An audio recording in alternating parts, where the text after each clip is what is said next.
Boa tarde, bom dia, boa noite, boa madrugada, boa qualquer hora na qual você estiver nos assistindo. Eu sou Mauro Lopes, esse é o canal Paz e Bem, esta é também a Pós-TV 247, e aqui você assiste algo muito, muito especial, que é o curso Jesus da História, 7ª aula do curso Jesus da História, com o nosso Pedro Lima Vasconcelos, nosso professor, e hoje nós vamos tratar do Evangelho de Lucas. Quero começar saudando, antes, deixa eu tirar o retorno aqui, tirei. Quero começar saudando o Pedro, claro, e na figura do Pedro, toda a gente querida e amiga das duas comunidades, tanto do Paz e Bem quanto da Pós-TV 247, como de uma comunidade, acho que existe uma comunidade particular de fãs do Pedro, que vão acompanhando os cursos dele, onde o Pedro estiver, tem uma turma que vai acompanhando o Pedro. Então, também gente muito querida e amiga. E é isso. Pedro, tudo bem? Boa tarde, Mauro. Como é que vai você? Boa tarde para todo mundo que nos acompanha, que já está presente aqui ao vivo a nosso encontro de toda segunda-feira no fim da tarde, agora em torno do Evangelho segundo Lucas. É isso aí. Segunda-feira, fim da tarde, ao vivo, aqui na Pós-TV 247, no Paz e Bem. Hoje, então, segunda-feira, 27 de abril de 2020, e terça-feira de manhã, a partir de terça-feira de manhã, estreando na Pós-TV 247. Quero dizer para vocês o seguinte: Pedro e eu temos muitas identidades ao longo da vida, muitas identidades mesmo, algumas que só nos foram conhecidas, estas identidades, depois de muitos anos. Pedro, muito antes de Pedro ter sido meu professor na EDT, Escola Dominicana de Teologia, isto foi lá pelos anos 2000, né? No início do século. Não, bem depois, desculpa, estou falando bobagem, foi 2008, 2009, por aí, mais ou menos por volta disso. Muito antes disso, eu conhecia o Pedro à distância como um jovem que olhava admirado para aquele professor da PUC. Pedro foi colega de minha mãe, Regina, na Pontifícia Universidade Católica, né? E aí depois nos reencontramos, ele como meu professor, na EDT, Escola Dominicana de Teologia. Eu li os livros do Pedro me acompanharam, e depois aqui no Paz e Bem, aí a gente se encontrou. A identidade na vida, ela acontece por uma série de elementos e por uma série de eventos. E aqui quero tirar à parte a conotação do ponto de vista de qualificação dos eventos como positivos ou negativos. Mas eu acho que a gente vive hoje uma identidade muito forte no meio dessa grande tragédia que é a praga, a epidemia do coronavírus. Pedro perdeu seu segundo pai, Roberto, há 3 semanas, né, Pedro? Não, vai fazer um mês. Vai fazer um mês, né? Pouco menos de um mês. E eu perdi minha mãe na última sexta-feira, não é? Então, vamos dizer, Pedro perdeu o pai, Roberto, e eu perdi a mãe, Regina. Então, isso acaba sendo também uma identidade na dor. E essa é uma maneira também de identidade, né? Porque o amor, o amor toca as alegrias, mas o amor é o toque das feridas também, né? É o toque amoroso, é o toque afetivo das feridas. Então, está sendo mais um encontro para a gente, um encontro que a gente não quis, mas que a vida tratou de nos encontrar nessa convergência, né? Nessa convergência da passagem, tanto do Roberto quanto da Regina. Então, quero dizer para vocês que, e aí acho que tanto Pedro quanto eu, a gente se sente muito, muito confortado mesmo por essas comunidades, né? O 247, o Paz e Bem, tanta gente querida e amiga, né? Desses tempos da PUC, do Pedro, da minha mãe, né? E aí da trajetória individual de cada um. Então, é isso, né, Pedro? Mauro, eu queria expressar aqui, manifestar e transmitir a você meu abraço solidário, agradecer-lhe por me manter sempre atualizado, informado a respeito do que foram, né, os últimos momentos da vida de sua mãe, nós, e o que me permitiu refazer as boas lembranças que tive na convivência com ela, sem saber que ela era sua mãe, né? Depois, quando eu vim a conhecê-lo, não sabia que você era filho dela. Mas Regina foi a professora que, na coordenação do antigo, saudoso Departamento de Teologia e Ciências da Religião da PUC, São Paulo, então, ela compôs ali o grupo, compunha o grupo de 4 docentes que me entrevistaram para o meu ingresso na PUC. Isso em agosto, setembro de 1996. E desde então, estabeleci com Regina uma relação sempre muito, muito cordial, de colaborações que foram possíveis de ser feitas. Ela com muito mais experiência na PUC do que eu, e eu trazendo uma bagagem sobre a qual a gente conversou algumas vezes de maneira muito, muito produtiva. Ela queria saber dos meus caminhos pela teologia. Enfim, tivemos uma convivência, se não de muita proximidade, porque não foi, mas de cordialidade e algo que a mim foi muito, muito valioso, inclusive em momentos de crise que o departamento viveu, que a PUC viveu. Ela sempre foi uma presença amiga, contundente quando foi necessário. Então, o nosso encontro aqui pelos caminhos do Paz e Bem, e principalmente esses últimos dias da vida dela, que eu pude acompanhar aqui à distância, através da comunicação com você, tudo isso me trouxe à lembrança a figura da professora Regina Pereira Lopes, minha É isso coordenadora aí. do Eu departamento durante muitos anos. não quero que a gente se alongue, temos nossa aula para tocar, mas é só Sim. fazer uma observação. Primeiro que, assim, eu acho que a gente tem uma vida bem pública, o Pedro menos do que eu estou todo dia no vídeo, e tenho Paz e Bem, tenho 247, então a gente tem uma vida muito pública, mas acho que existe também uma dimensão do privado, né? Uma dimensão do íntimo que a gente busca resguardar. Então, de fato, não comentei com ninguém, não comentei publicamente em nenhum momento quando ela foi internada quinta-feira da outra semana, né? Então, estamos falando, ela foi internada cerca de 10 dias antes de morrer, e da mesma maneira o Pedro, a gente até chegou a suspender uma aula do curso, mas evitamos comentar as condições do Roberto, mas na intimidade da nossa amizade, tanto eu soube do caso do Roberto, conheci o Roberto também, assim como ele, a Regina, tive uma relação breve, mas muito intensa, e o Pedro ficou sabendo da condição da minha mãe, e a gente decidiu, não que a gente tivesse combinado, mas acho que natural, decidiu tornar público apenas depois do desenlace, apenas depois em que a passagem de cada um deles estava feita, e acho que a característica comum, para além dessa identidade toda que eu mencionei, acho que é uma identidade importante também, e aí que nos une, não apenas Pedro e eu, mas tanta gente nessa altura do campeonato, milhares de pessoas que perderam seus queridos e queridas nessa coisa da pandemia, nesse tempo tenebroso, terrível da pandemia, que é esta situação inusitada e efetivamente até anti-humana, desumana, da impossibilidade de chorar a morte, da impossibilidade de fazer o ritual da passagem, da impossibilidade de velar, de acender uma vela ao lado do corpo daquele e daquela que se foi. Tudo isso está impossibilitado.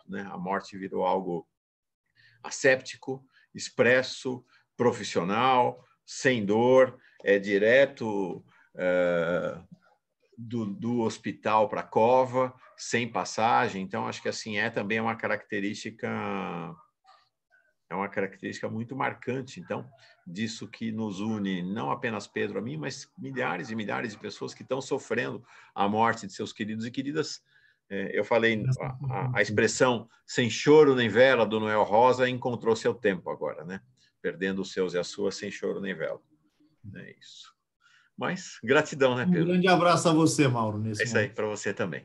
Quero saudar todo mundo que chegou para essa nossa aula do Evangelho de Lucas, a Terezinha Monteiro, Tânia Gabos, também, Liana Cirne Lins, nossa grandíssima amiga Liana Cirne Lins, tanto do Pedro quanto minha, candidatíssima vereadora lá em Recife. Se eu morasse lá, com certeza votaria nela.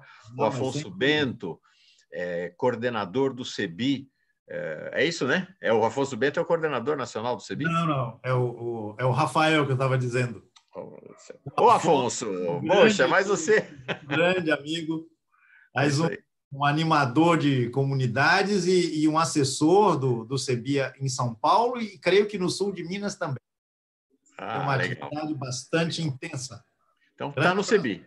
Está no CEBI. Do CEBI. Legal. A Leila Crispino, dizendo aqui que está encantada com o curso. Um grande amigo. Ficou grande. Gente que nunca vi, mas estou amando. Nunca vi, mas estou amando tantos amigos e amigas, né? Um deles é o Benedito Ider, mandando boa tarde, assim como a Silvana Zanella Gorlan, pronta para a aula. O Guilherme Reis, liderança da Pastoral da Juventude da Baixada Santista. O curso está contribuindo para nossos trabalhos pastorais. Que bom, Guilherme. Ana Prado, Carmen Povoleri, Heloísa Bortoli, o José Arimatea Moraes, mandando os sentimentos dele para você, Pedro, a Josi Negreira, eu pulei aqui um monte de gente. A minha irmã está aqui. Sua irmã está aqui também? Ainda não passei por ela também. Maria Margarete Costa, o Jorge Teotônio, mandando os pêsames dele, muito obrigado. O grandíssimo Júlio Caprani, foi meu colega e aluno do Pedro, lá na Escola Dominicana de Teologia, grande figura, grande homem, grande figura mesmo. Ele virá mais dia, menos dia, ele virá para o Paz e Bem. Vai ter um papel importante no Paz e Bem, em breve. O Kleber Antônio dos Santos, obrigado, Kleber. Josi Negreiros, grande amiga. A Aliana mandando um abraço dela, já me mandou, manda agora de novo, a gente está sempre abraçados. O Arivaldo Montalvão, Ninfa Zampronha Barreiros, Regina Prioli, olha, todo mundo que está mandando aqui os sentimentos para mim e para o Pedro, a gente vai depois ler com calma também. Quero agradecer demais e o coração se aquece com todos esses gestos, né, de solidariedade e amizade que são estendidos, tá? Verônica Vidal, Francisco Trindade, Anne Walsh, Helena Rosa de Oliveira, Lamartine Oscar Veiga. Bom, classe, todo mundo dentro da sala de aula, tocou o sino, vai começar a aula, chega de conversa. Pedro, Evangelho de Lucas. Evangelho segundo Lucas, então, vamos lá. Sim, Evangelho segundo Lucas, claro. Perdão. Vamos situar a nossa conversa, né? A gente, semana passada, tratou do Evangelho segundo Mateus, antes do Evangelho segundo Marcos, e antes a gente tinha tratado da trajetória histórica de Jesus, né? Então, agora, nessa segunda etapa, a gente está pensando no Jesus que vai fazendo história, né? Que vai deixando rastros para além da sua biografia, da sua trajetória lá nos primeiros anos da nossa era, na terra de Israel.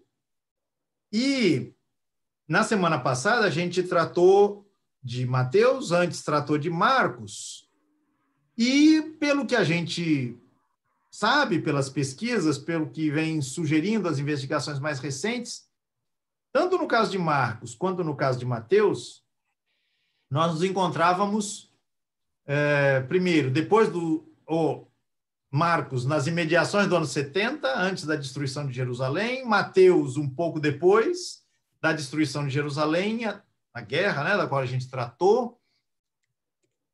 Mas, tanto num caso quanto no outro, a gente estava ali nas cercanias de Israel, né?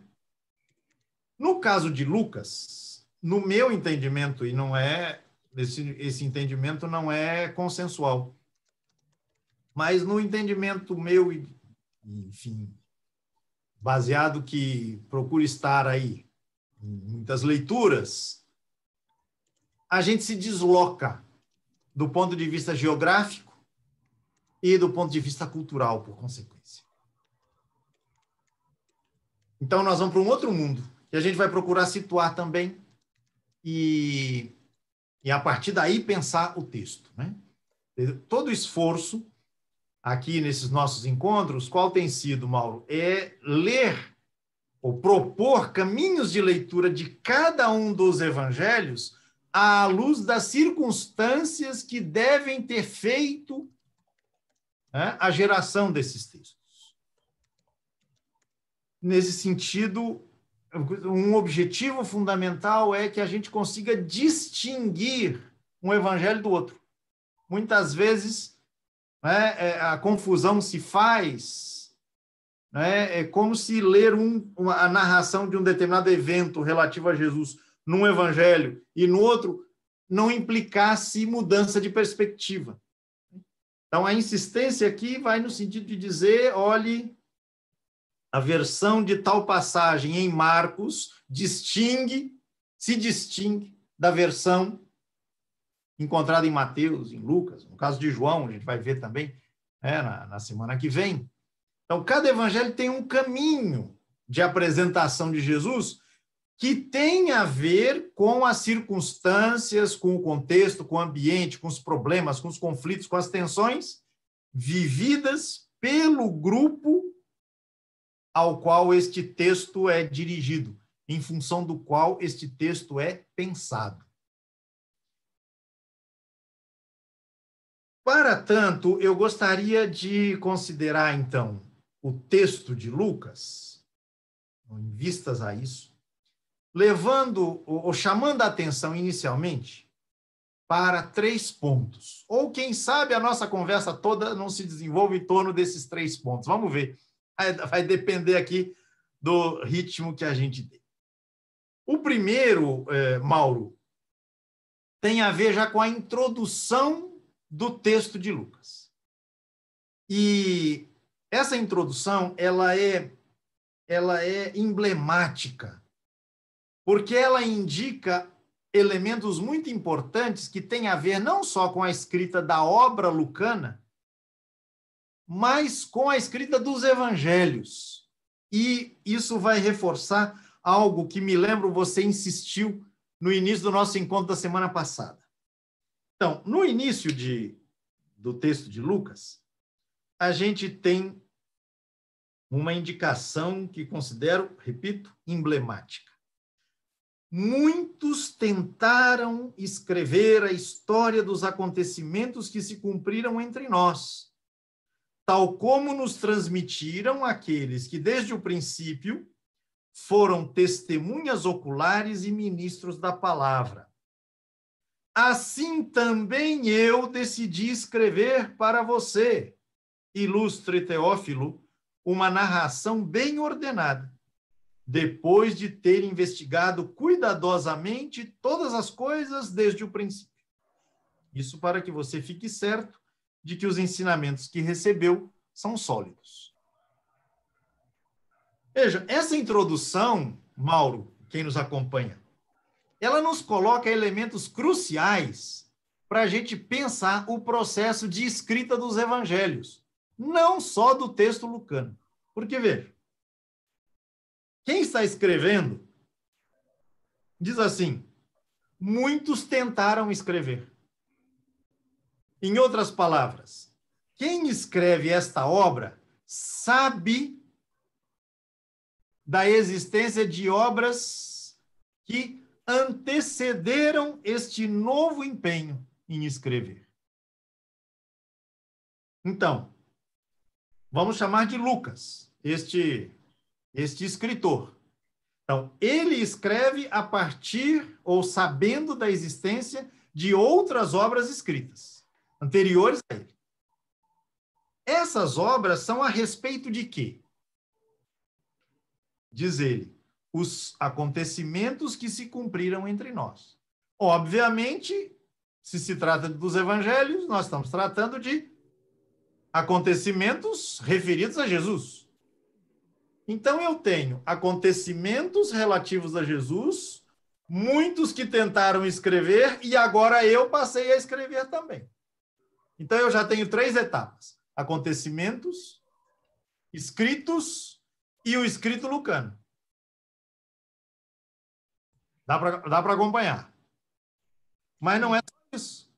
Porque ele diz que muitos que tentaram escrever essa história dos acontecimentos cumpridos entre nós, fizeram isso a partir daquilo que nos foi transmitido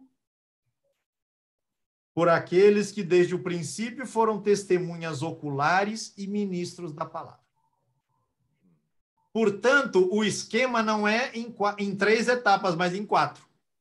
Ou seja, eu tenho os fatos, nós vamos colocar lá, Galileia, ano 30. Os fatos referentes à trajetória de Jesus. Depois disso, eu tenho o quê? Do ponto de vista cronológico, o que eu tenho? Eu tenho a transmissão feita por quem desde o princípio foi testemunha ocular e ministro da palavra. Então, eu tenho uma fase caracterizada por quê? Por que elemento? O testemunho oral. Só depois que esse testemunho já vinha sendo desenvolvido durante muito tempo, durante um certo tempo, é que começou o trabalho de escrita. E diz aqui o autor, muitos trataram de escrever. Então, eu tenho fatos, transmissão oral, processos de escrita e a obra de Lucas, num quarto momento. Ó, vou tentar fazer, só que aqui vindo de baixo para cima, mas é o mesmo movimento. Deixa eu ver se dá para ver aqui, ó. Ó, então é isso, ó. Começa, tem os fatos. Jesus. Em cima desses fatos tem o relato daqueles que testemunharam, que é a tradição oral. A partir dessa tradição oral, as primeiras tentativas de redação, os primeiros textos. A partir desses textos, os evangelhos, no nosso caso aqui, o evangelho segundo Lucas, conforme a tradição nos chegou. Então, de fato, entre o fato e o evangelho, nós temos 2 etapas intermediárias. Pelo menos. No mínimo, né? No mínimo. Porque, por exemplo, a gente poderia imaginar que um desses textos escritos que o autor menciona seja o evangelho segundo Marcos. Uhum. É possível. Sim. Ou seja, se a gente leva em conta esse esquema, que é muito simples, né? Mas ele está colocado aqui explicitamente no início da obra lucana, a gente tem mais um elemento na linha daquilo que você acentuava, Mauro, na semana passada. Entre os fatos e a escrita, há uma distância temporal. Essa distância temporal, ela é preenchida por testemunhos que se iniciam pela via da oralidade e começam a ganhar forma escrita num determinado momento. Então, esse é um ponto importante, porque mostra o quê? Que o processo de tradição, ele é um processo de transmissão. Ao contrário do que muita gente diz, eu vou me fixar na tradição, né, como se fosse uma coisa fechada e uma coisa congelada no tempo. Não. A tradição diz respeito exatamente a esse processo de transmissão, que é um processo vivo. É um processo de muita criatividade. Um processo de seleção. É um processo em que muita coisa se perde, em que muita coisa se ganha, porque na hora que eu vou transmitir claro, no meu modo, no meu dialeto, a partir da minha forma de expressão oral ou escrita, né? Então, eu queria chamar a atenção inicialmente para esse ponto. Isso que vale para Lucas, vale para todos os evangelhos, na verdade. Todos os evangelhos são elaborações escritas que resultam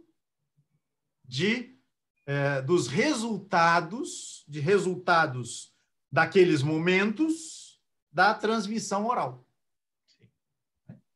E, portanto, mais uma vez, que eu já tenho falado aqui, a gente precisa abandonar o parâmetro mental que a gente tem de entender o evangelho como uma peça de jornalismo. Isso não é jornalismo. Não é que nem hoje, que vai lá, alguém viu e escreveu. Não.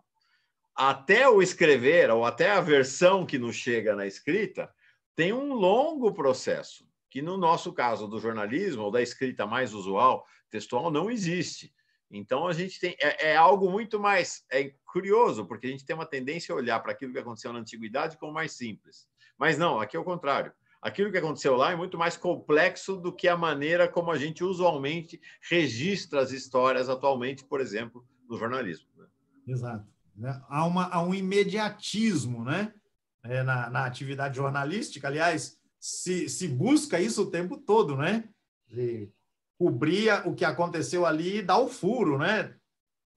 Apresentar antes. O que não significa dizer que quem exerce a atividade jornalística não coloque no seu relato o seu ponto de vista, as suas perspectivas, condicionamentos, a sua ideologia, né? Agora, imagine num processo que se alonga durante décadas, como é o caso dos evangelhos, quantas pessoas não estão envolvidas nesse processo? Isso, fundamental. A carga interpretativa, ela existe... Gente, é o seguinte, eu falo aqui, você anota aí, só do fato de eu falar aqui, passar pela sua cabeça, pelo seu coração, pela sua biografia, pela sua história, já o que vai para o papel não é o que eu falei.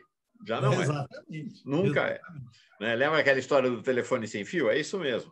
Então, já tem uma carga de interpretação em processos simples, assim. Vocês imaginam em processos complexos como esse o quanto de aporte interpretativo tem nessas transmissões todas, né? Muito, muito forte. Por isso a discussão que ontem, de semana passada, a gente fazia lá sobre as questões do nascimento de Jesus, em algum momento eu disse, a questão nem é tanto sobre, não é fundamentalmente sobre como aconteceu o nascimento de Jesus, mas a questão é como é que o evangelista, no caso Mateus, a gente chama de Mateus, na falta de outro nome, redigiu isso.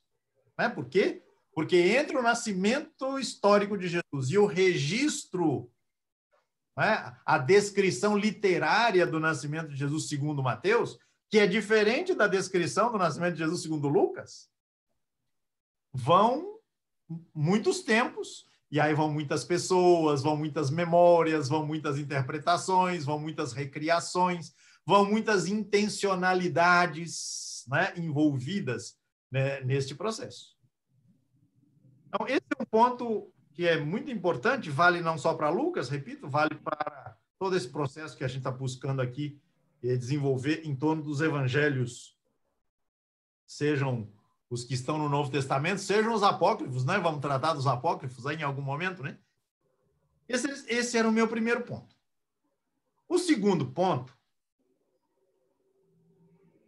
é o seguinte: quando a gente fala do Evangelho segundo Lucas, a gente fala de uma obra que é similar a Mateus, a Marcos, a gente chama os três, inclusive, de evangelhos sinóticos.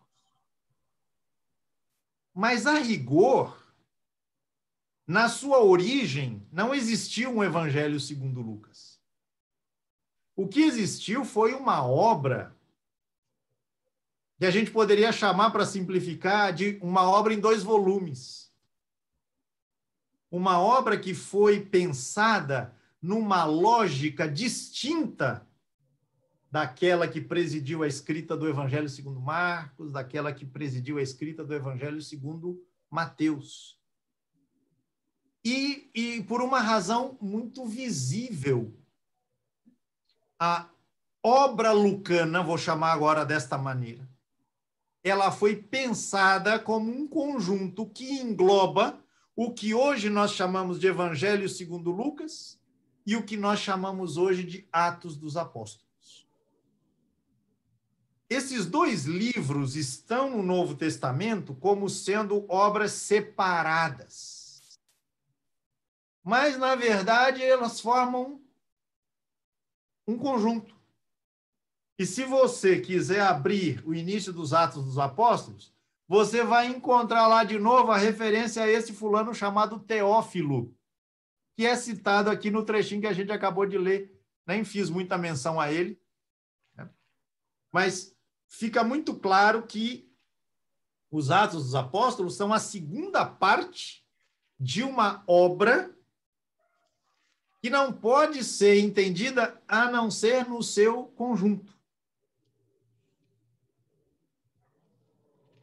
O Novo Testamento fez esse desmembramento e teve as suas razões para isso. Ou seja, quando foi organizado o Novo Testamento, decidiram separar o Evangelho, o que hoje a gente chama de Evangelho segundo Lucas, daquilo que hoje a gente chama de Atos. Para quê? Só para terminar esse raciocínio, Mauro.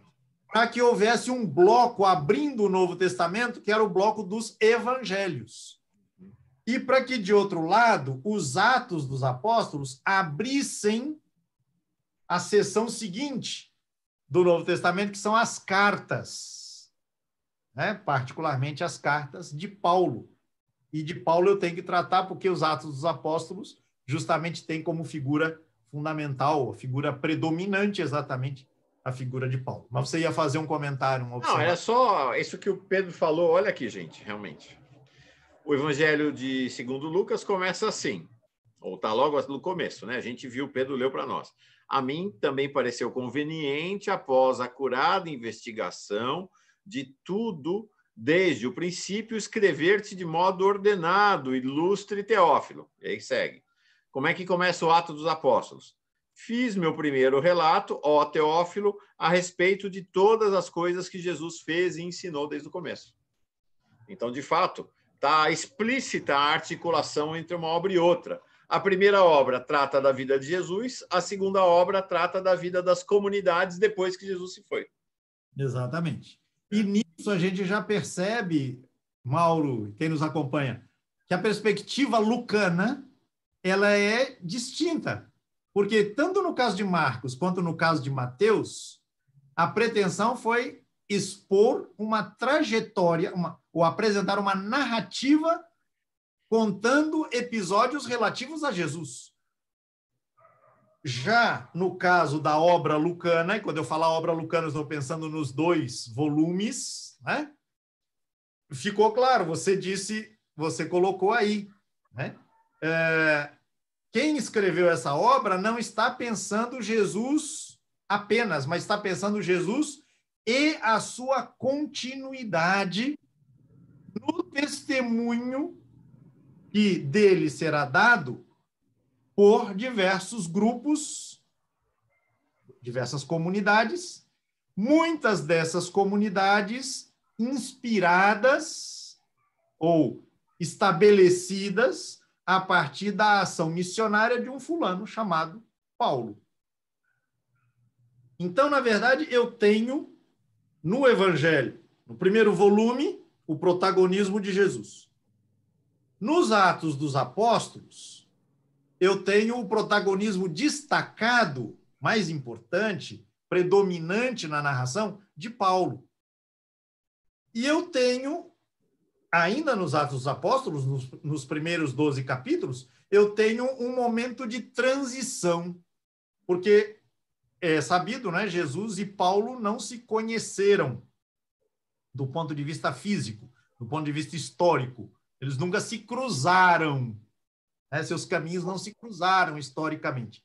Então, a obra lucana ela é organizada num esquema que estabelece um vínculo entre Jesus e Paulo, passando pela figura de Pedro e pela comunidade de Jerusalém. E, a partir daí, outros desdobramentos. Mas a comunidade de Jerusalém, sob a liderança de Pedro inicialmente, depois a liderança de Tiago, fazem este nexo, né, que vincula, então, as figuras de Jesus e de Paulo. Ora, vou falar rápido, mas aqui haveria muita coisa a ser comentada. Ora, Paulo, ele foi principalmente, não exclusivamente, mas principalmente, um missionário que levou o evangelho de Jesus, o seu entendimento do que era a boa nova de Jesus, para lugares mais distantes da terra de Israel. qual foi o campo de atuação, o campo predominante da atuação missionária de Paulo? Foi aquela região que hoje a gente chama de Grécia, Macedônia, e a área oeste do que se chamava a Ásia Menor, o que seria hoje o litoral ocidental da Turquia. De um lado, a Grécia, do outro lado, este litoral da Turquia. No meio disso, uma parte do mar Mediterrâneo chamada o Mar Egeu. Então, em torno do Mar Egeu, se constituíram as comunidades paulinas, grupos que Paulo estabeleceu, por exemplo, na cidade de Corinto, por exemplo, na cidade de Tessalônica, ou na cidade de Filipos, na cidade de Éfeso. Então, Paulo atua nessas cidades, formando grupos que aderem a Jesus, né? Então, a partir da sua atividade missionária. E é esse argumento, esse elemento, basicamente, Mauro, que me leva a argumentar que a obra lucana teve o seu lugar, teve a sua gênese, teve a sua concepção em alguma dessas comunidades formadas por Paulo 30 anos antes, 40 anos antes da escrita. Comunidades marcadas pela figura de Paulo. Eu gosto de pensar, né, na cidade de Éfeso como sendo uma possível sede da comunidade que fez brotar e para a qual foi dirigida a obra lucana. Dá para bater o martelo que foi em Éfeso? Não dá para bater o martelo. Mas eu gosto de pensar nessa possibilidade por alguns elementos que talvez não seja o caso de detalhar aqui, para a gente não ir a minúcias e comprometer outros conteúdos que são importantes serem destacados. Paulo atuou nessa região basicamente na década de 50. As memórias paulinas, as memórias da ação de Paulo, do líder que estabeleceu essas comunidades, elas estavam presentes. Mas isso não significa que estavam presentes de modo pacífico. Havia muitas controvérsias em torno da figura de Paulo. Esse é outro tema para a gente conversar numa outra oportunidade. Uma figura empolgante e complexa e muito discutida, né, de Paulo. E me parece que a obra de Lucas é, em boa parte, Mauro, uma espécie de apologia de Paulo, uma defesa da figura de Paulo como alguém que, a despeito de tantas críticas que merecesse, e ele recebia essas críticas de alguns setores ali do incipiente movimento, né, dos grupos seguidores de Jesus, era um missionário autêntico, era um missionário valoroso, era um missionário destemido, que levou a boa nova de Jesus para muitos recantos, e é importante contar a história quase épica deste personagem. Daí a obra em 2 volumes. Uma obra em que, quando Lucas fala sobre Jesus, está pensando em Paulo. Ele começa o caminho pensando no seu final. Assim a gente faz, né? Quando a gente pega uma estrada, a gente pega a estrada pensando no destino. O destino a gente só alcança no final. Mas desde o começo, as opções que eu faço para pegar a tal estrada são determinadas pelo fim. Então, me parece, eu vou tentar mostrar isso no tópico seguinte aqui, que eu separei, me parece que Lucas escreve essa obra, expõe Jesus mas não se detém nisso, expõe o caminho trilhado, ou os caminhos trilhados pelos primeiros grupos seguidores de Jesus até chegar a Paulo, e mostrar como Paulo é uma figura que levou a boa nova de Jesus, tal qual entendeu, a recantos que ninguém ainda antes havia enfrentado com este propósito.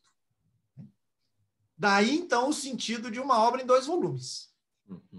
Ora, isso nada tem a ver com os propósitos da obra de Mateus, que a gente viu semana passada, ou da obra de Marcos, que a gente trabalhou 2 semanas atrás. Cada obra tem a sua intencionalidade, e é importante que a gente não perca isso, sob pena de a gente acabar confundindo, né, as narrações e perder aquilo que é a riqueza, né, que cada uma dessas obras trata de comunicar.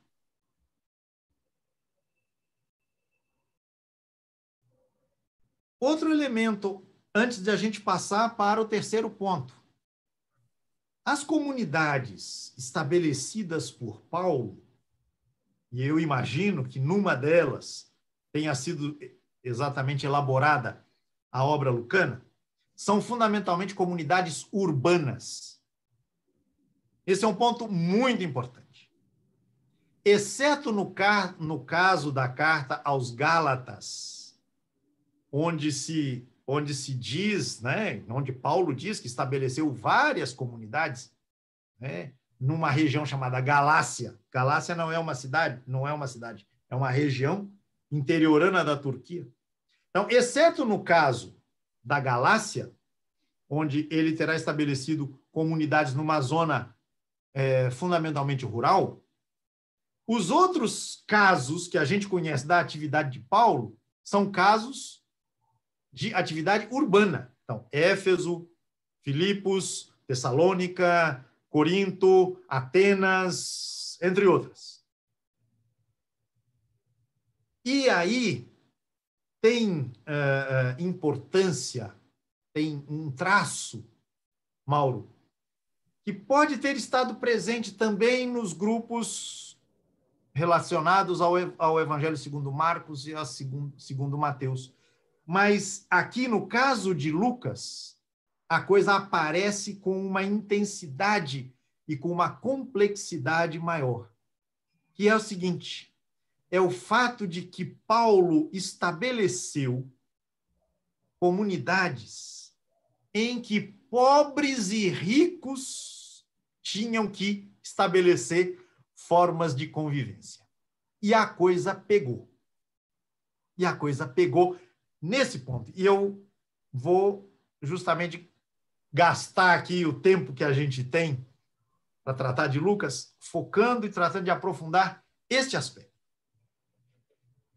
Eu recomendei na bibliografia, imagino que você já tenha disponibilizado para a turma. Já está. De um texto do padre José Comblan, né, um grande teólogo da libertação, já falecido, um comentário que ele faz aos Atos dos Apóstolos e a introdução que ele faz a este trabalho dele sobre os Atos, em que ele fala que esse foi um marco fundamental da atividade missionária de Paulo. Ele conseguiu juntar em uma comunidade segmentos sociais distintos. Mas esta façanha de Paulo, isso era uma façanha porque no mundo romano, as diferenças sociais, né, elas eram muito marcadas. E era muito difícil que você conseguisse estabelecer uma congregação mínima, ou, como você gosta, uma convergência mínima entre segmentos sociais tão díspares, como os que a gente vai ver num caso que eu quero já citar, de uma comunidade fundada por Paulo. E a gente pode pensar, não, isso era um problema daquela época. Não, isso não é um problema daquela época, não. Nas cidades históricas de Minas Gerais, não sei aí quem do nosso pessoal que nos acompanha conhece, Há vários exemplos, Mauro, você deve conhecer também, de igrejas para brancos e igrejas para negros, pessoas escravizadas. Não podiam frequentar o mesmo ambiente. Ou então, você construiu uma igreja e a igreja tinha uma divisão no interior da nave, mais próximos do altar, de onde acontecia o ritual presidido pelo padre, as pessoas livres. E, no fundo, as pessoas escravizadas. Há igrejas, eu não quero citar nomes para... Enfim, não quero citar, mas há igrejas que a gente identifica claramente, são igrejas frequentadas por segmentos privilegiados da sociedade. Cada qual, na sua cidade, imagine se existe isso ou não. Eu estou pensando na cidade de São Paulo, aí onde você mora, não existe ou não existe? E você tem as comunidades dentro das favelas, por exemplo, em que as pessoas abastadas não vão. Então, a divisão social, ela também se materializa, ela também se concretiza, espacialmente. Você tem igreja para rico e igreja para pobre. Eu estou me recordando aqui das duas igrejas que existem na cidade de Tiradentes, lá numa das cidades históricas mineiras. Você tem a igreja de Santo Antônio no Alto e você tem a igreja Nossa Senhora do Rosário dos Pretos, mais abaixo. E ali a divisão estava muito clara. Ou seja, sempre houve modos de fazer com que a divisão social presente na sociedade ficasse marcada e repercutida no interior dos templos.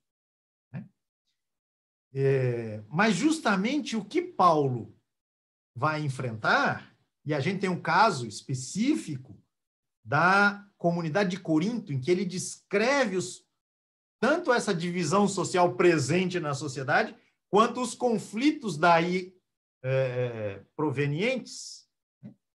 Paulo vai enfrentar o desafio de fazer com que, de pessoas de estratos sociais tão diferentes, se forme efetivamente comunidade. Ou, para usar a expressão dele, se forme o corpo de Cristo.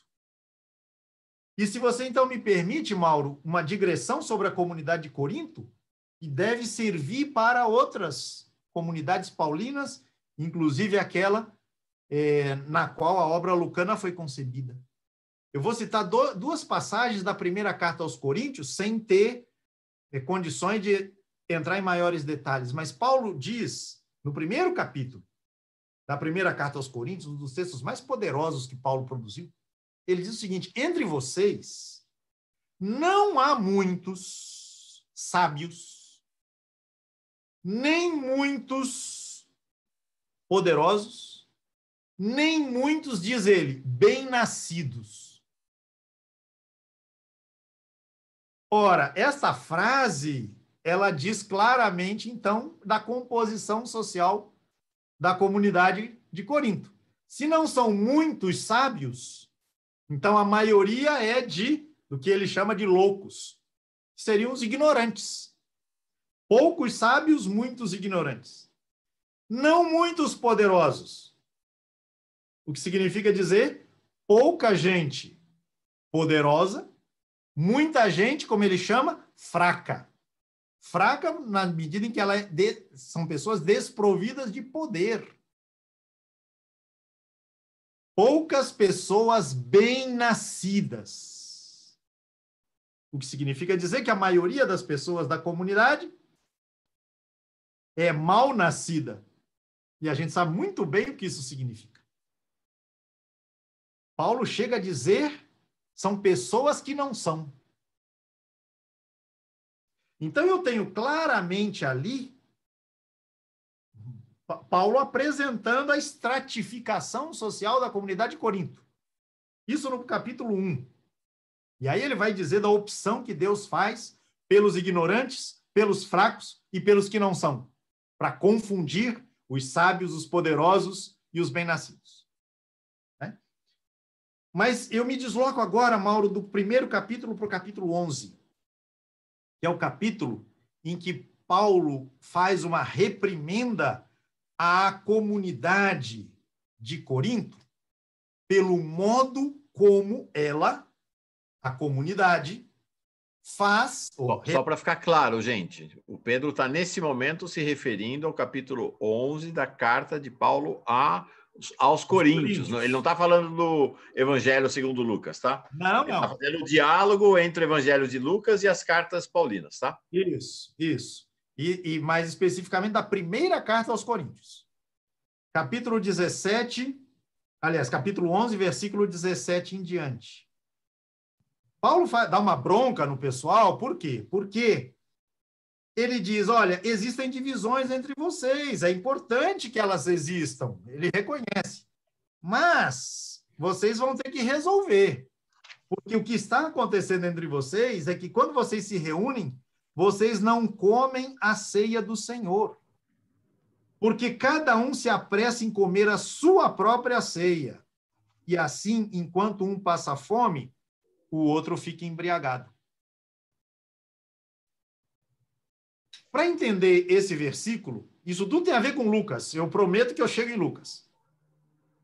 Para a gente entender isso que Paulo está denunciando aqui, é fundamental a gente entender que a ceia do Senhor não era igual ao que na Igreja Católica é a missa, ou nas igrejas evangélicas é o culto em torno do pão e do vinho apenas. A ceia do Senhor consistia numa refeição comunitária. Numa refeição comunitária. E no final dela, se fazia a refeição, vamos chamar assim, sacramental. A refeição simbólica, né? Que expressa lá a presença de Jesus no pão e no vinho. Mas antes você tem uma refeição efetiva. E o que estava acontecendo? O que estava acontecendo é que os sábios, poderosos e bem-nascidos faziam na ceia do Senhor o que eles faziam na casa deles. Comiam e não davam a mínima para os ignorantes, fracos e as pessoas que não são, que eventualmente chegavam mais tarde, porque tinham que dar conta dos seus afazeres. Na hora da refeição sacramental, estava todo mundo junto. Mas na ceia, efetivamente, os já privilegiados se locupletavam daquilo que era servido para a ceia do Senhor. Enquanto os que tinham necessidades, ou os fragilizados na escala social, passavam fome, inclusive na ceia do Senhor. E aí Paulo diz... Ficavam com as sobras. Hã? Ficavam com as sobras. Se é que sobrava. Se é que sobrava. Se é que sobrava. Aí Paulo diz, isto não é a ceia do Senhor. Isto não, isso é cada qual comendo a própria ceia. A ceia do Senhor tem outros princípios. E aí ele diz, toda vez que vocês comem do pão e do cálice de maneira indigna, toda vez que vocês comem e bebem sem reconhecer o corpo, o que é o corpo?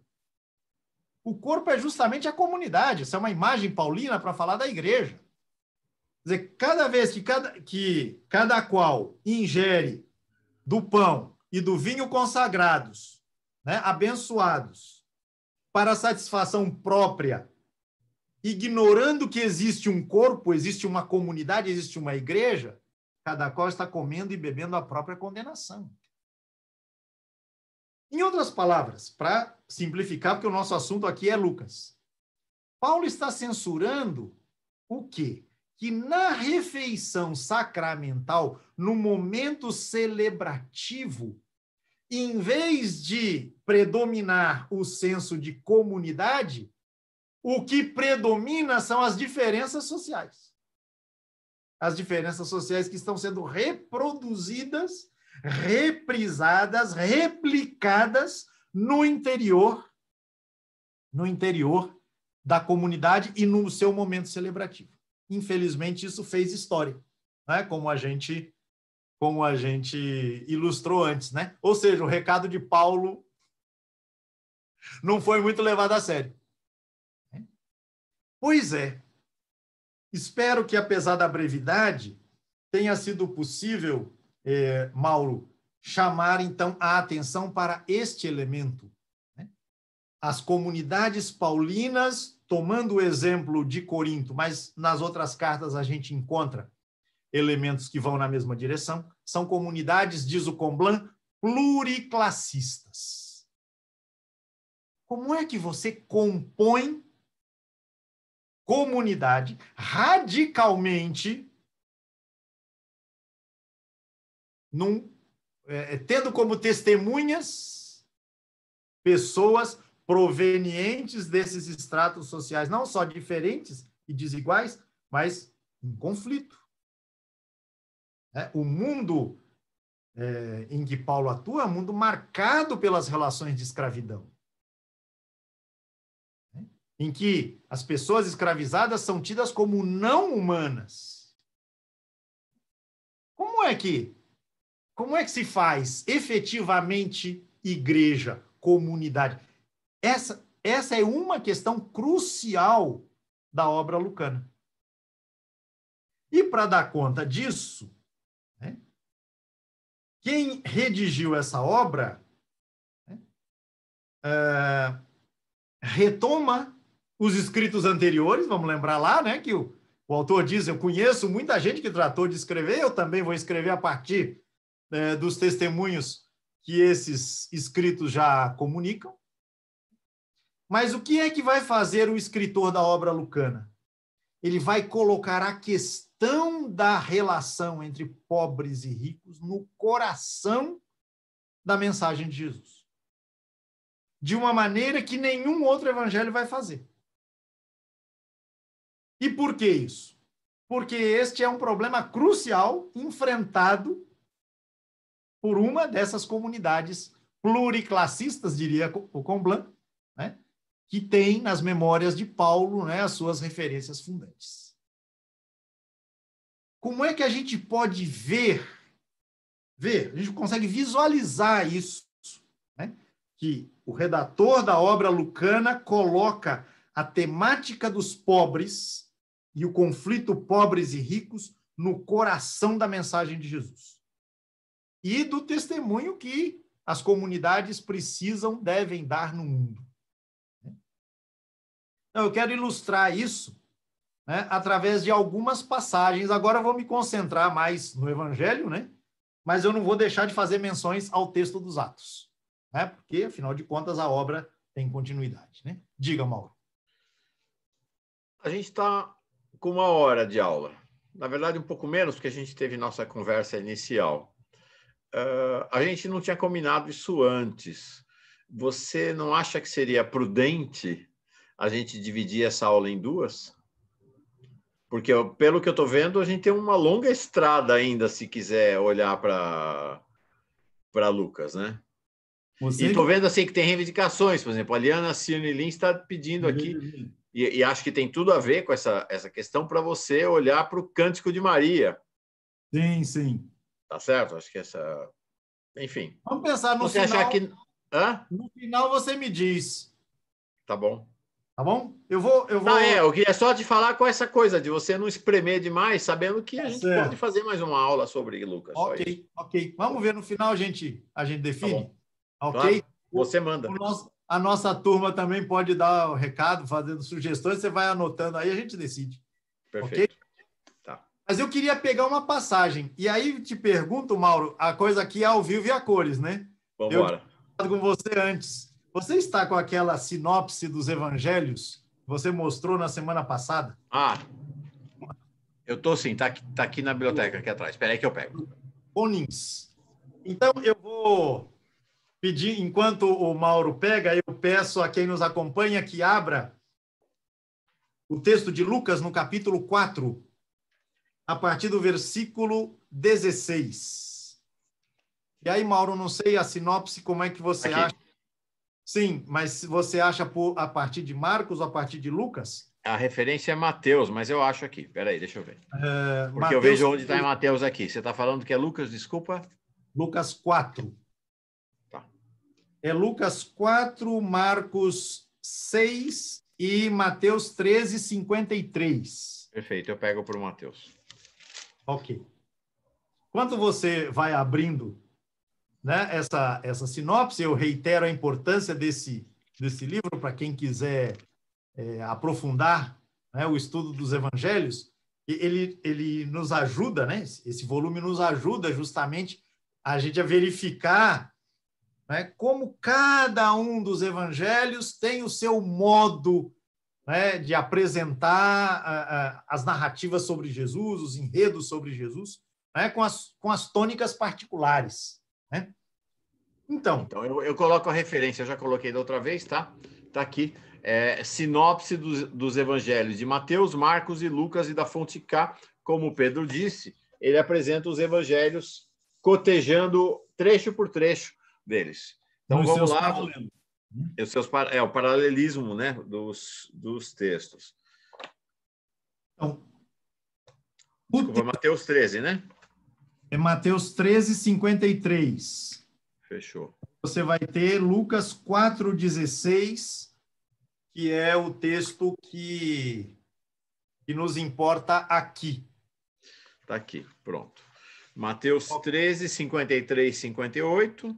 Isso. Lucas 4, 16, 22. Aí vai um pouco mais. E Marcos 6, 1 a 6. Exatamente. Okay. Veja, na medida que eu for comentando, se você quiser, puder ir mostrando para o pessoal. Tá. A primeira coisa que eu já chamo a atenção é a seguinte. Em Mateus 13 e em Marcos 6, se diz, por exemplo, agora que vocês estão vendo aí o texto que Mauro está mostrando. Olha em Marcos. Ele diz que Jesus saiu e foi para a sua terra. Em Mateus, você tem alguma coisa parecida com isso.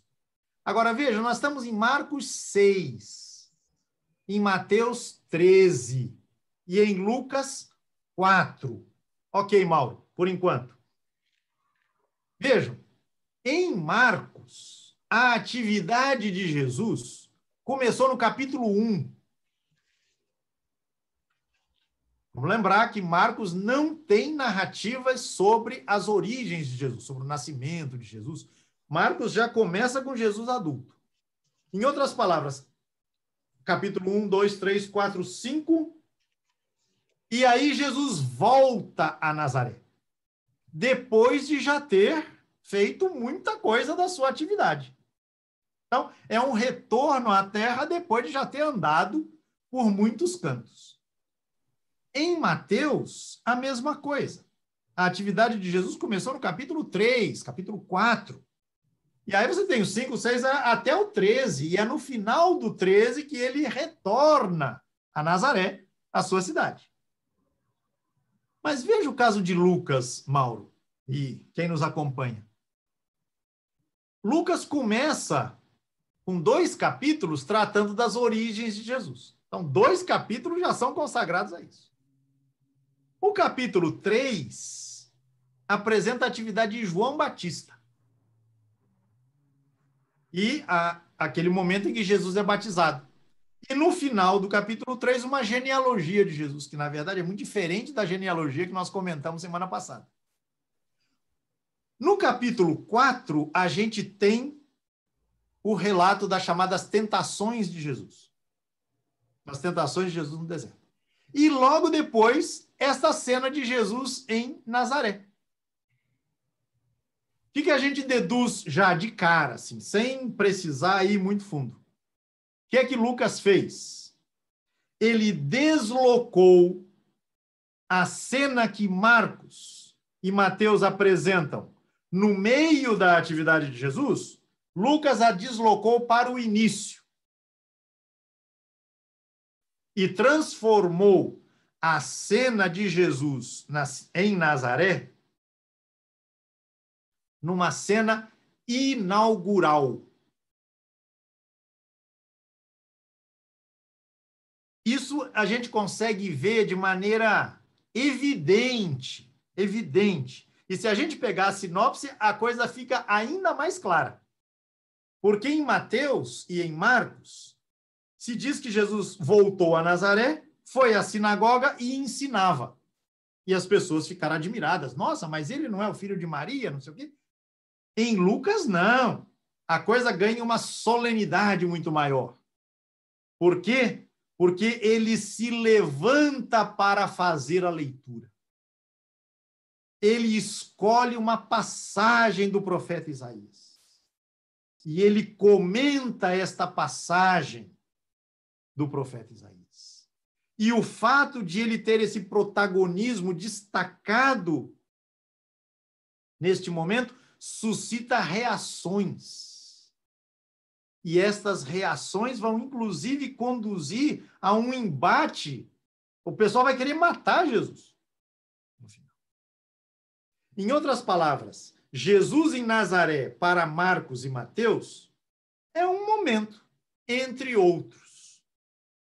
Lucas o que faz? Ele transfere, ele puxa essa narrativa para fazer dela um momento inaugural da atividade de Jesus, da apresentação de Jesus, né, ao seu público, né, e faz isso com toda a solenidade possível. Vou contar bem baixinho para que o Lucas não nos escute.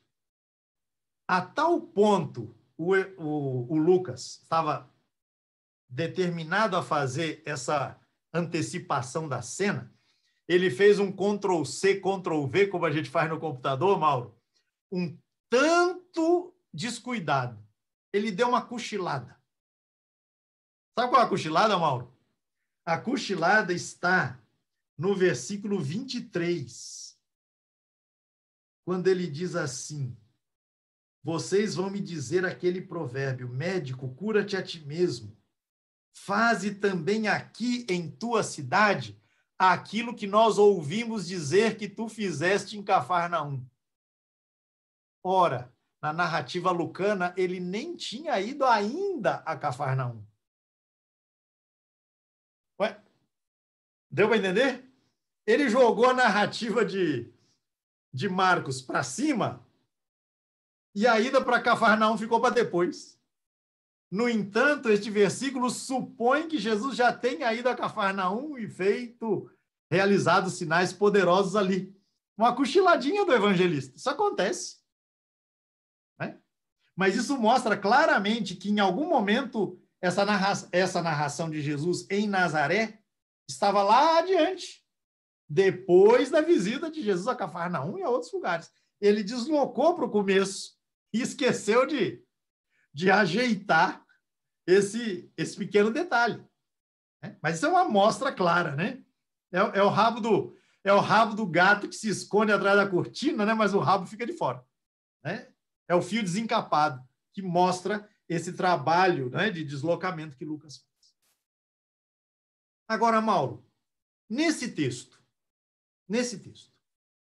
Lucas, então, ele traz para frente, transforma em narrativa em que Jesus inaugura a sua atividade pública. Como é que ele faz isso? Basicamente, tratando de dois problemas, duas questões. Afinal de contas, é um discurso inaugural, então tem que dizer o que vem pela frente. Bem, o que o texto diz? Que Jesus se levantou para fazer a leitura. Isso não se diz nem em Marcos, nem em Mateus. E lhe foi dado o livro do profeta Isaías. E aí ele abre o livro e ele se depara com uma passagem específica. E qual foi a passagem específica? É como se ele tivesse procurado a passagem. Qual foi a passagem? O Espírito do Senhor está sobre mim, porque ele me ungiu, ou seja, me fez Messias. Para quê? Para anunciar a boa notícia aos pobres. Pronto. Chegamos no ponto. Jesus é Messias para quê? Pergunte para Lucas, ele responde. Responde como? Veja lá qual foi a passagem que Jesus, no seu momento inaugural, qual foi a passagem da Escritura que ele leu? O Espírito do Senhor está sobre mim, ou seja, um texto em que Jesus aplica a passagem de Isaías a si mesmo. Agora, ele não me ungiu para assumir o trono, para sustentar ditaduras, para promover a morte, para promover o descaso em relação aos mais pobres, as pessoas desfavorecidas e empobrecidas da sociedade. Pelo contrário. Estava dizendo, ele não me ungiu para fundar uma religião. Nem para fundar uma religião e nem para abençoar os projetos dos ricos em detrimento dos pobres. Pelo contrário. Ele me ungiu para que eu leve uma boa notícia aos pobres. Pronto. Pronto. Então, naquela comunidade de herança paulina, em que conviviam segmentos, estratos sociais de origens distintas e em conflito, tem que ficar claro que o messianismo de Jesus é o messianismo partidário dos pobres. A política de Jesus é a política em prol dos pobres. E aí o texto continua, né? Detalhando. Mas essa frase, ela diz tudo.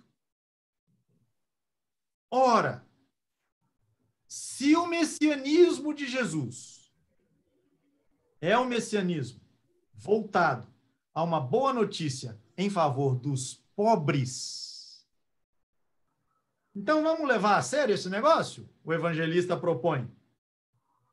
Não vamos colocar panos quentes, vamos levar a sério. Em que é que isso traz consequências? Quais são as implicações disso? Uhum. Eu vou passar algumas outras páginas do Evangelho, mas eu vou voltar ainda porque eu falei de 2 pontos. Esse é um, né? E que é um eixo fundamental da obra lucana. Eu vou encontrar, então, vou citar outras passagens e depois eu volto aqui para comentar o segundo ponto desse momento inaugural da atividade de Jesus segundo Lucas. Eu vou para o capítulo 6 de Lucas, Mauro, e eu vou lá para o versículo 20. E o que eu vou encontrar lá? Eu vou encontrar lá as tais bem-aventuranças. Uhum. Que eu também tenho em Mateus. Né? Textos que estão em Mateus, estão em Lucas, se não estão em Marcos, o que a pesquisa propõe é que eles tenham sido escritos anteriormente num evangelho desconhecido, que é o evangelho que, a tal fonte que, mencionada no título do livro do Cônice. Então, as bem-aventuranças fizeram parte, terão feito parte do evangelho que. No entanto, o que eu tenho no caso de Lucas? Eu tenho uma elaboração diferente das bem-aventuranças. E aí a comparação, mais uma vez, ajuda muito. Primeiro, que em lugar de 8 bem-aventuranças ou 9 bem-aventuranças em Mateus, em Lucas eu tenho 4. Bem-aventurados os pobres, bem-aventurados os que choram, bem-aventurados os que têm fome, e uma outra bem-aventurança mais extensa que eu vou deixar no momento, porque a gente não tem tempo de comentar tudo. Mas o que é o mais importante, Mauro, e quem nos acompanha? É que a essas 4 bem-aventuranças correspondem 4 mal-aventuranças, para usar a palavra do beato Antônio Vicente Mendes Maciel Antônio Conselheiro. Eu tenho 4 ais. Então, se eu tenho bem-aventurados os pobres, no versículo 24 eu tenho ai de vocês os ricos. Se eu tenho bem-aventurados vocês que choram, eu tenho ai de vocês que estão com a vida mansa e só estão dando risada. Se eu tenho, bem-aventurados vocês que têm fome, eu tenho na correspondência, ai de vocês que estão saciados. Então, por quê? Porque a mensagem lucana não é uma mensagem só para os pobres. E aqui eu quero que fique claro. A boa nova é para os pobres. Mas esta boa nova que é para os pobres, ou esta nova que é boa para os pobres, não é boa para aqueles que queiram fazer parte da comunidade, seguir Jesus, e estão se locupletando nas suas riquezas, nas suas seguranças, nos seus lugares privilegiados dentro da sociedade, etc, etc, etc. O recado, portanto, é para ambos os segmentos. Ambos os segmentos. Ora, esse contraste entre bem-aventuranças e mal-aventuranças, ele é específico, esse contraste é específico da obra lucana. E repito, por quê? Porque a comunidade lucana vive essa tensão. Vive de maneira dramática a se julgar por aquilo que o texto de Paulo nos fazia pensar. Ou seja, o pessoal queria resolver o problema pelo pano quente. Lucas radicaliza. Radicaliza. Não é à toa, Mauro, que a gente então vai percorrendo outras páginas de Lucas e a gente vai encontrando passagens ou parábolas especificamente em que Jesus tematiza a falsa segurança representada pelas riquezas concentradas. Capítulo 12. No capítulo 14. São inúmeras as passagens. Eu cito aqui, estou avançando, eu cito aqui o capítulo 19, em que Lucas tematiza, e é uma passagem exclusiva de Lucas, você não encontra nem em Marcos, nem em Mateus, nem em João, em lugar nenhum, só encontra em Lucas. Você tem a tematização do personagem Zaqueu. Sim. Capítulo 19. Quem é Zaqueu? Zaqueu é o fulano que no encontro com Jesus, né, você lembra bem da passagem, Mauro? Sim. Ele já vai entregando o jogo já. Ele nem bem se defrontou com Jesus, falou, quero que você fique na minha casa. Jesus falou, eu vou. Nem bem Jesus se apresentou, o Zaqueu já foi entregando. Está lá no versículo 8. Senhor, vou dar metade dos meus bens aos pobres. E se eu roubei de alguém, ele foi meio cínico nessa hora, mas tudo bem, vá.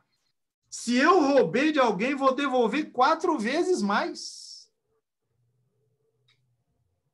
E o texto diz de Zaqueu, ele era o chefe dos cobradores de impostos. Ele era rico.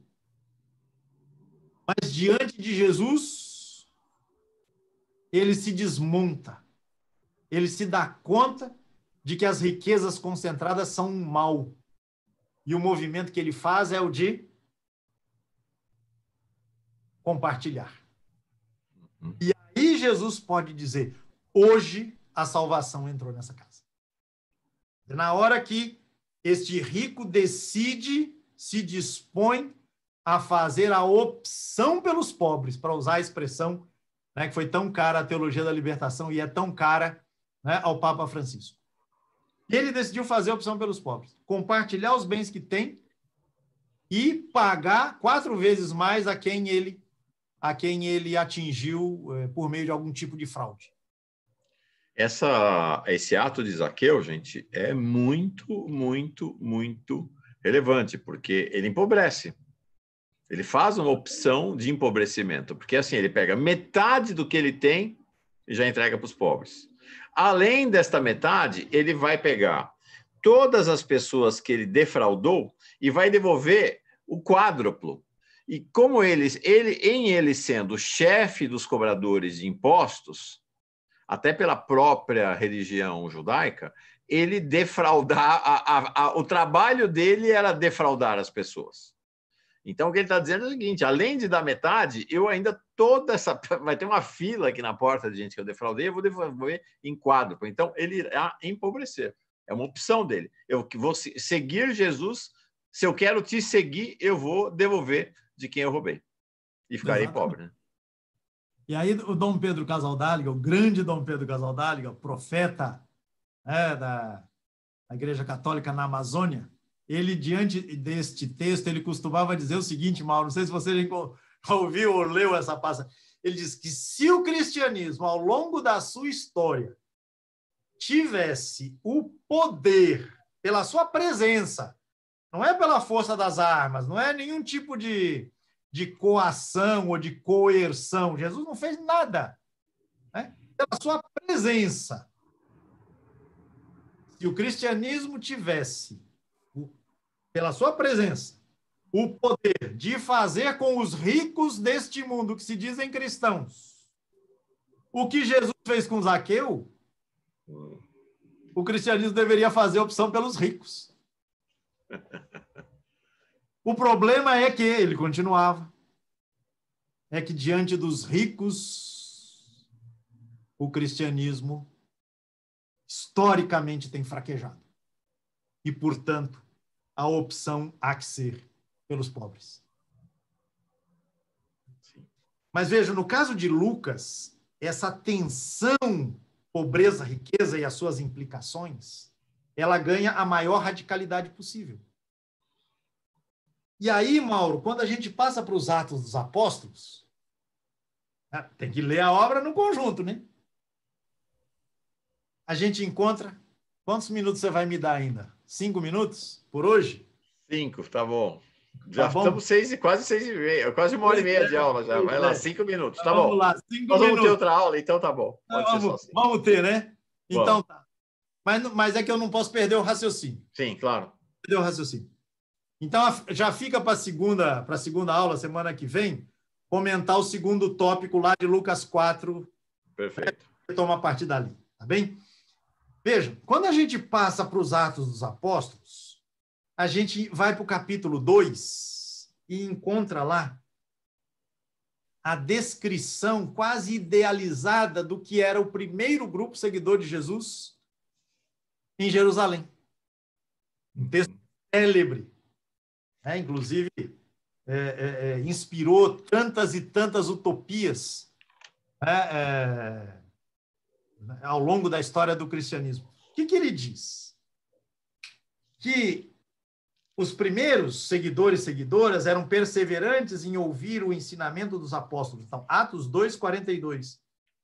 Eles eram perseverantes no ensinamento, na comunhão, na partilha do pão e nas orações.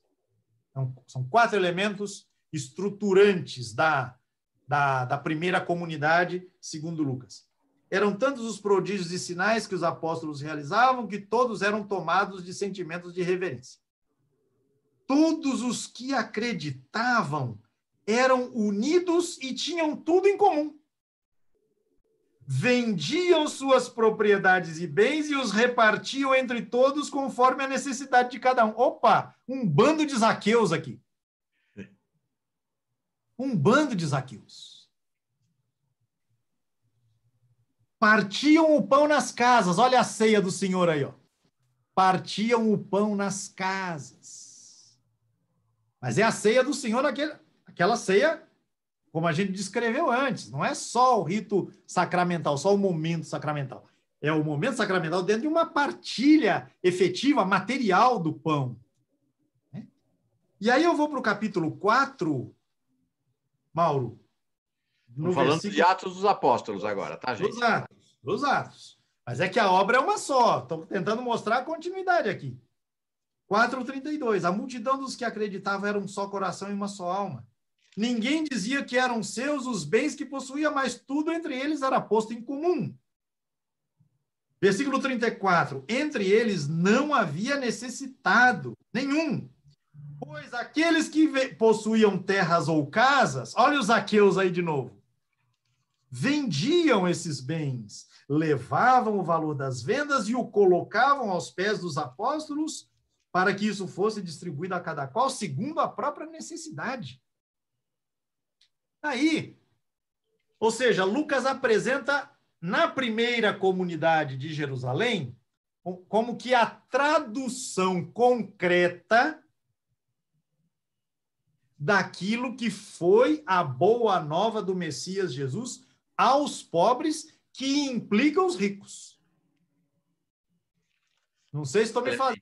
Mais uma vez, então, quem quiser ler, são 2 textos fundamentais para entender o cristianismo e para entender essa narrativa segundo Lucas, que compreende o Evangelho e o Atos dos Apóstolos. Então, Atos dos Apóstolos, capítulo 2, a partir do versículo 42, e, novamente, no capítulo 4, a partir do versículo 32. 32. E uma observação, tudo que na Bíblia se encontra repetido, ou seja, aparece 2 vezes, é porque é muito importante, né?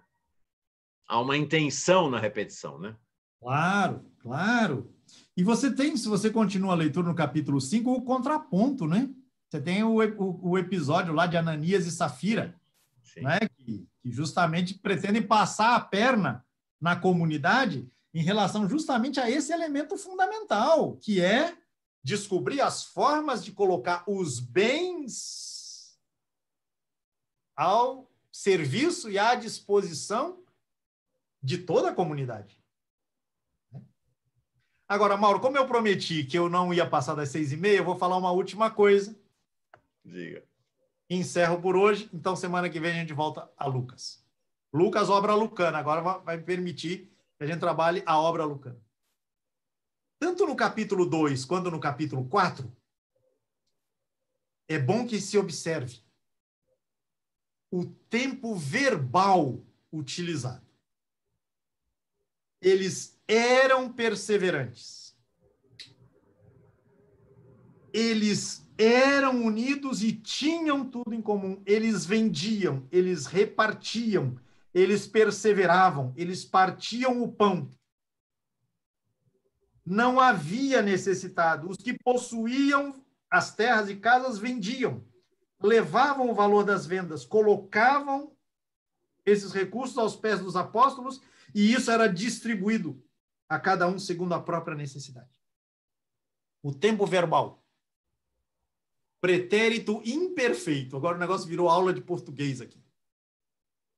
O que é o pretérito imperfeito? O que ele indica? Ele indica alguma coisa que durante um certo tempo se fez. Mas esta ação ficou no passado. Eles eram assim. A pergunta se coloca no presente. E agora? Eles faziam. E agora continuam fazendo? Eles eram desta forma. O pretérito imperfeito joga para o passado uma situação ideal que serve de contraponto e de questionamento para o momento presente.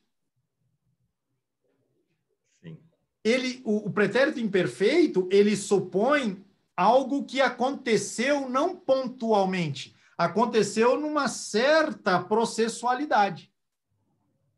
Eles faziam, ou seja, durante um certo tempo eles fizeram. Mas e agora? Este e agora é a pergunta que Lucas está transferindo ou está comunicando ao público ao qual ele dirige a sua mensagem. Mas mostrando que a comunidade de Jerusalém entendeu perfeitamente que a unção do Messias Jesus tinha por finalidade proporcionar uma boa notícia aos pobres. E essa boa notícia aos pobres se materializava no partir do pão pelas casas e na colocação dos bens, né, à disposição de todos e todas, de acordo com a necessidade de cada qual.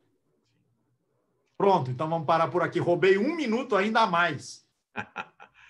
Consenso na turma.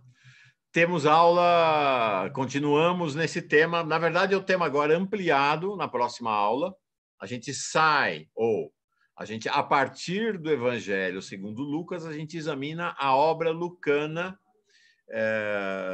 no texto bíblico, no chamado Novo ou Segundo Testamento. Então, a gente continua no próximo encontro, então, examinando esta obra lucana, que é o Evangelho segundo Lucas e os Atos dos Apóstolos. É isso, né, Pedro?